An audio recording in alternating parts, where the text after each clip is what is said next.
This is problem 2-127. It's on page 77.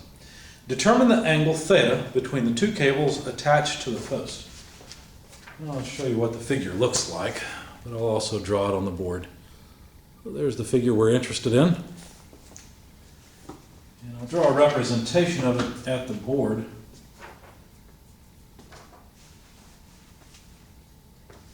They only asked for one item, but we're going to find more things than that. Let's start off by understanding what they've given us. So, right-handed coordinate system, of course.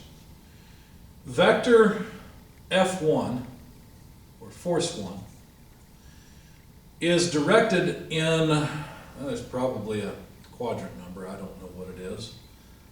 It's kind of like this, which is hard to understand. It's 400 newtons, but you can understand it by me drawing a line in the XY plane that is at 20 degrees to the x-axis, and then going up off that line to the tip of vector F1.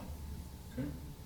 And then noting that there is a 35-degree angle from the z-axis to F1. Now F1 is completely defined. Vector F2 points in almost the opposite direction, 400 newtons.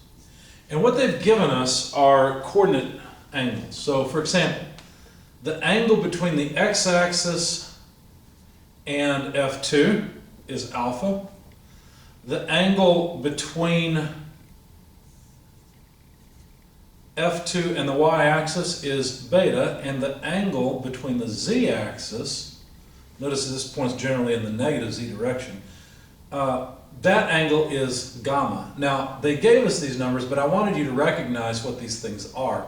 And the terminology alpha, beta, and gamma are standardized for coordinate angles. But anyway, so alpha was given as 45 degrees in the figure, beta was given as 60 degrees in the figure, and gamma was given as 120 degrees in the figure.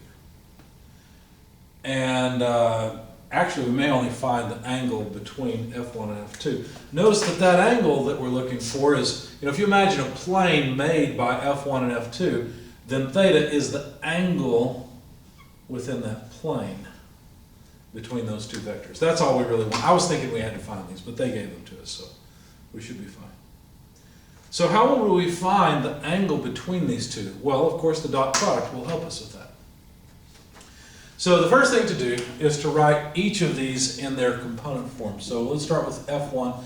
We should be able to calculate the z component because, look, basically there is a right triangle right there, right? This is the hypotenuse, F1 is the hypotenuse, there's the z-axis. We can calculate this component of F1, which would be F1z. I won't write it there because the figure is already messy. We can calculate that component because all we need is the cosine of 35 degrees times 400 newtons. So 400 newtons cosine 30 degrees. That comes out to about 327.66 newtons. And then we're going to need the x and y components of F1. Now F1 has a positive x component, negative y component. You can see the y component right there, and you can see the x component right there. Okay?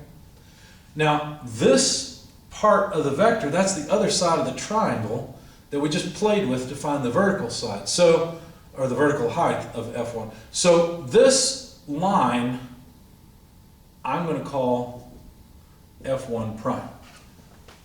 And figuring out the magnitude of F1 in the XY plane is what I'll do next. So it's 400 newtons times sine of 30 degrees. That comes out to about 229.43 newtons. Now I'm able to decompose F1 prime into its y and x components. Notice it's a negative y component, so minus F1 prime sine 20 degrees, because this side would be the sine side. It's not touching the angle. The angle is touching this side, or in other words, this side. Okay? So that would be what? 229.43 newtons times sine of 20 degrees. When you plug that in, you get negative, let's not forget to carry that through, negative 78.470, and these are newtons. We can calculate F1x, which is right here or right here, whichever you like, okay, as F1 prime cosine 20 degrees, so that would be 229.43 newtons cosine 20 degrees. So plug all that in. This is about, and I guess all of these are about, or approximately, 215.594 newtons. So now I've got all the components of F1, and I can write F1 as a vector. X component, 215.594I. Y component, negative 78.470J. And make sure I did all of this right. Yeah. K component, there it is, 327.66. Okay, and these are all still newtons. Now I'd also like to figure out the components of F2, but notice there I've been given coordinate angles, so that one's actually pretty easy. Basically F2x over F2 is cosine of alpha, and so if I want to calculate F2x, all I've got to do is multiply the magnitude of F2 times the cosine of alpha. So F2, we know F2 is also 400 newtons. I kind of wish they had made two different magnitudes because it's a little confusing that F1 and F2 are both 400 newtons, but we'll work with what they've given us. So cosine of the angle alpha, which is 45 degrees. So plug that in. This is about 282.843 newtons. Hopefully that's not off the board. And similarly, F2y is F2 cosine beta. So that is, now we've got to be careful here. F2y, no, it'll come out. So we've got 400, I was thinking we need a negative sign, but we won't. We can trust the coordinate angles. Those will take care of the positive or negative sign. So anyway, 400 newtons times cosine of beta, which is 60 degrees, that comes out to exactly 200 newtons. Now F2z, we simply use the last angle gamma.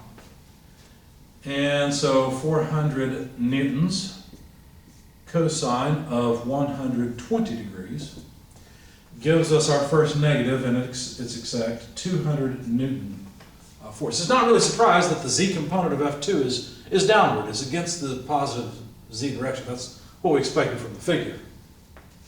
And of course it's under the xy positive side. So now we can write F2 as a vector. We've got all the components.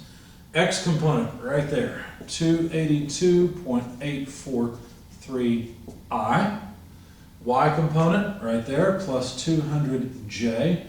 Z component minus 200K, and these are all newtons. I guess I could put a box around the components of F1 as well. Okay, so the whole point of all the exercise so far was really to get F1 and F2. So let me erase everything else. Kind of clear up the confusion just a bit, hopefully. Notice they're just giving us practice with different ways of defining vectors. And so now, calculating the angle between these two is simply a matter of taking the inverse cosine of the dot product of F1 and F2 divided by the magnitude of F1 and F2. So I'm using sort of shorthand notation. A lot of times I'll indicate magnitude like that, but I just mean the magnitude of F1. I mean the same thing with this. This is how your book does it. So cosine inverse of, okay, let's see, this is going to be pretty big. So I'll tell you what, let me move this to the next line.